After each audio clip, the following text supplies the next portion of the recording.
Hi, welcome to our YouTube channel. My name is Morris, and today we are presenting the second live for IELTS speaking. But today we're going to focus on IELTS speaking part number 2. So if you're not subscribed to our channel yet, make sure you subscribe and also share our video with everyone you know. We have a goal of getting as many subscribers as possible so we can continue providing this free material for all of you guys. So let's go to our topic for today. Today we're going to present to you a comprehensive guide to excelling in IELTS speaking part 2. The International English Language Testing System, or IELTS, is a globally recognized test designed to assess the English language proficiency of non-native speakers.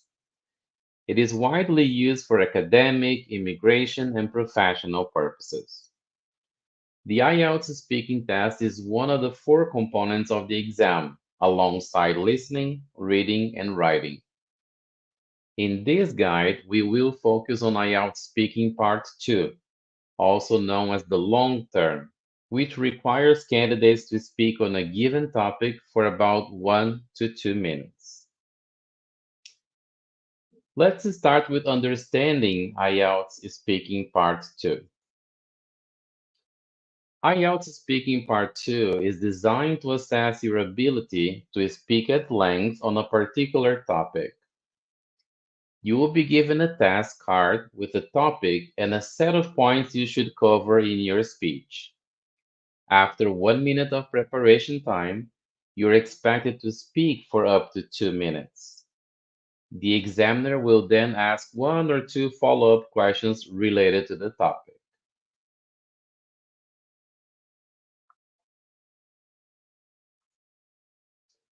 Now, there are four key aspects that are assessed on IELTS.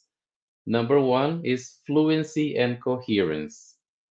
This is the ability to speak smoothly without frequent pauses or hesitation and to organize ideas logically. Number two is the lexical resource. Here, the examiner assesses the range and accuracy of vocabulary used. Number three is the grammatical range and accuracy. Here, the examiner will assess the variety and correctness of grammatical structures. And number four, pronunciation. Here, the examiner will evaluate the clarity and naturalness of speech, including intonation and stress.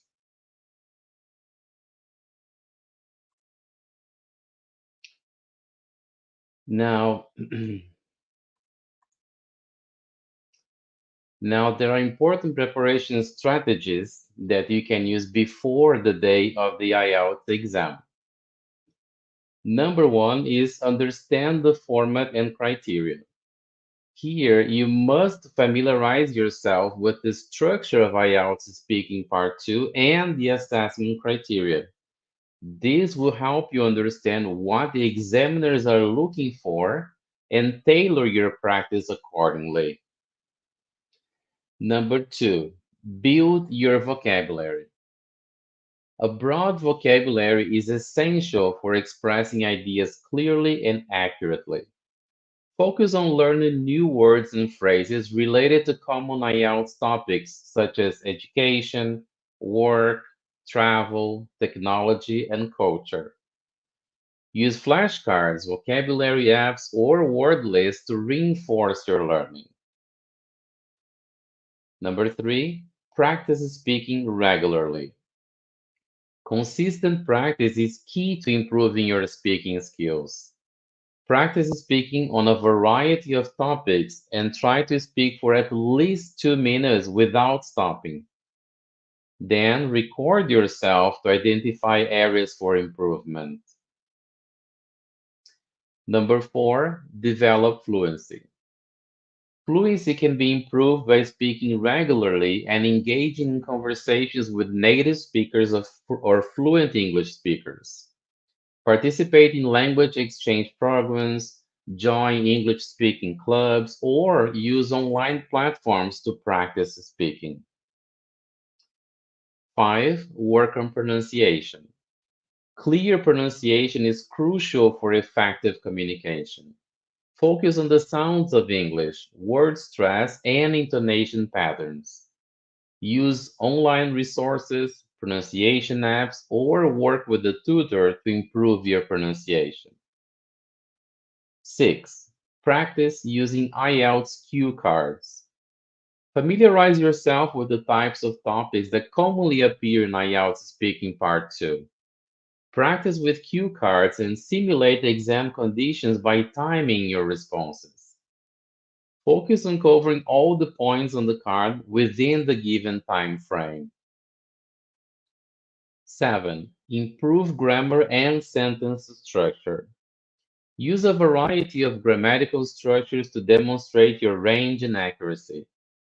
Practice forming complex sentences using different tenses, and incorporating conditional and hypothetical language.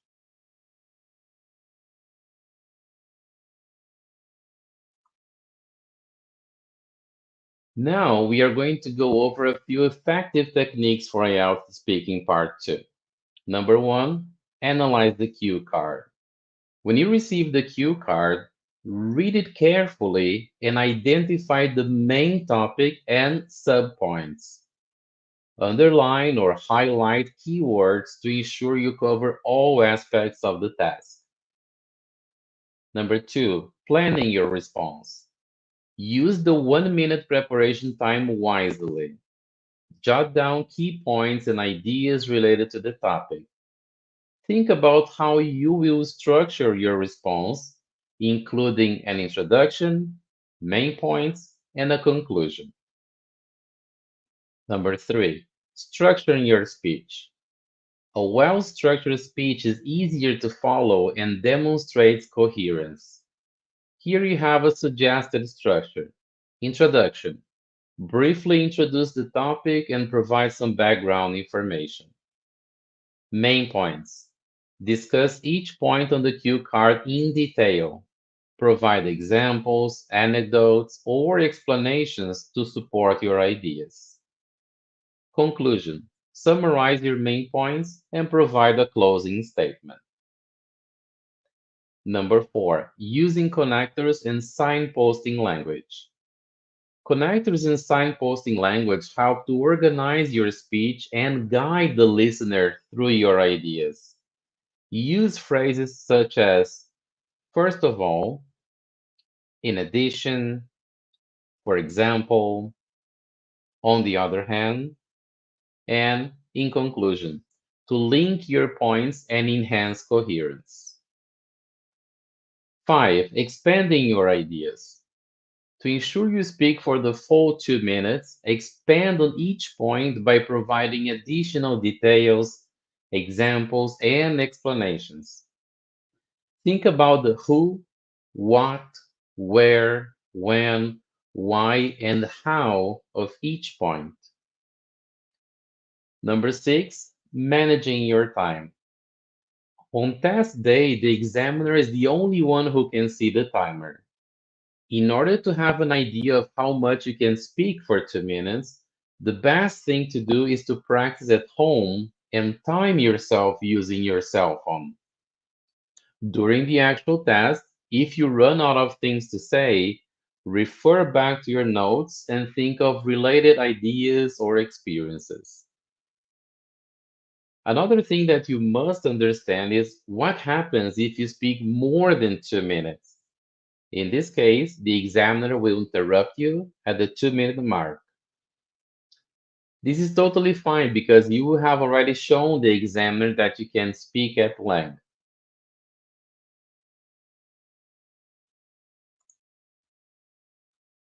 Now, let's take a look at some common topics and sample answers. Number 1, describing a person. So in the cue card, you have describe a person who has influenced you. You should say who this person is, how you know this person, what qualities this person has, and explain why this person has influenced you. During our live transmission here, I'm not going to use the 1 minute preparation, but I'm going to give you a sample answer for each of the cue cards that we're going to see today. So let's start with the sample answer for cue card number one. The person who has influenced me the most is my grandmother. She has always been a significant figure in my life since I was a child. I remember spending summers at her house where she would share stories about her life and the lessons she had learned. One of her most admirable qualities is her resilience. Despite facing numerous challenges, she never gave up and always found a way to overcome obstacles. For example, during a difficult period in her life, she managed to start her own small business and provide for her family. Her determination and perseverance have taught me the importance of staying strong in the face of adversity. My grandmother is also incredibly kind and compassionate. She has always been there to support and encourage me no matter what. Her empathy and understanding have made her a role model for me. She has shown me the importance of being kind to others and helping those in need. In conclusion, my grandmother's resilience, kindness, and unwavering support have had a profound impact on my life. She has taught me valuable lessons that have shaped who I am today, and I am incredibly grateful for her influence. Of course, it doesn't mean that you have to speak exactly like this or that only this information can be used. This is just a sample answer for you to see how you can behave, what kind of expressions you can use, how to start, how to end the 2 minutes of speaking part number two for IELTS on test day. Now we're going to have a second cue card describing a place. In the cue card, you have the following information. Describe a place you have visited that you would like to return to. You should say where this place is, why you went there, what you did there, and explain why you would like to return.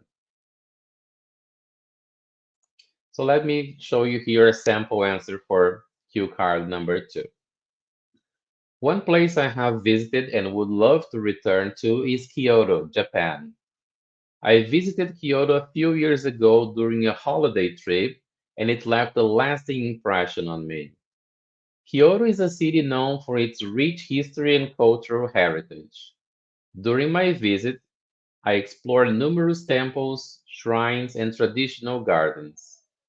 One of the highlights of my trip was visiting the Fushimi Inari Shrine, famous for its thousands of red torii gates that form a path up the mountain. The serene atmosphere and stunning scenery made it a memorable experience. In addition to visiting historical sites, I also had the opportunity to experience Japanese culture firsthand. I participated in a traditional tea ceremony, which was a unique and enlightening experience. I also enjoyed trying various local delicacies, such as matcha flavored sweets and sushi. I would like to return to Kyoto because there is still so much to see and do. During my previous visit, I only scratched the surface of what the city has to offer. I am particularly interested in exploring the Arashiyama Grove and the Gion district, known for its traditional wooden makia houses and geisha culture. Moreover, I would love to visit during the cherry blossom season, as I have heard it is a breathtaking sight. In conclusion, Kyoto is a city that offers a perfect blend of history, culture, and natural beauty. My previous visit was an unforgettable experience, and I'm eager to return and explore more of what this incredible city has to offer. So that will be the end of cue card number two. Now I have another one for you, number three. So describing an event. In the cue card you have, describe a memorable event in your life. You should say what the event was, when and where it happened, who was involved, and explain why it was memorable. So I prepared here a little sample answer for you. One of the most memorable events in my life was my graduation ceremony from university. It took place 2 years ago at the university campus, and it was a day filled with excitement and joy. The event was held in the university's main hall, which was beautifully decorated for the occasion. My family, friends, and classmates were all present, making it a special day. The ceremony began with speeches from the university's faculty members, who congratulated us on our achievements and offered words of wisdom for the future. The highlight of the event was, of course, receiving my degree. Walking across the stage to receive my diploma was a proud moment for me. It was a culmination of years of hard work and dedication. I felt a sense of accomplishment and relief knowing that I had successfully completed my studies. What made the event even more memorable was the presence of my family. They had supported me throughout my academic journey, and seeing their smiles and hearing their cheers as I received my degree was incredibly rewarding. We celebrated together after the ceremony with a special dinner, making the day even more unforgettable. In conclusion, my graduation ceremony was a significant milestone in my life. It marked the end of one chapter and the beginning of another. The joy of achieving my goal, combined with the support and love of my family, made it a day I will always cherish. Now, I also prepare some tips that you can use for handling nervousness, as this is a common thing that happens during the test. Number one, practice relaxation techniques. Before the exam, practice relaxation techniques such as deep breathing, meditation, or even visualization. These can help calm your nerves and improve your focus. Number two, positive visualization. Visualize yourself speaking confidently and fluently during the exam. Positive visualization can boost your confidence and reduce anxiety. Number three, stay positive. Maintain a positive mindset and remind yourself that you have prepared well. Focus on your strengths and the progress you have made in your preparation. This might be silly, but the truth is, if you think you will pass the test, you will do it. As long as you prepare well and work hard, nothing will stop you. You have to set a realistic goal.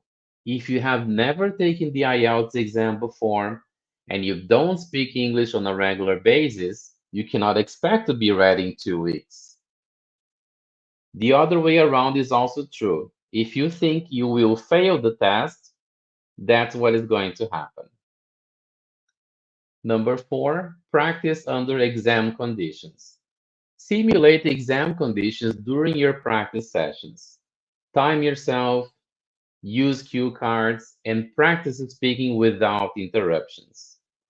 This will help you become more comfortable with the format and reduce anxiety on the exam day.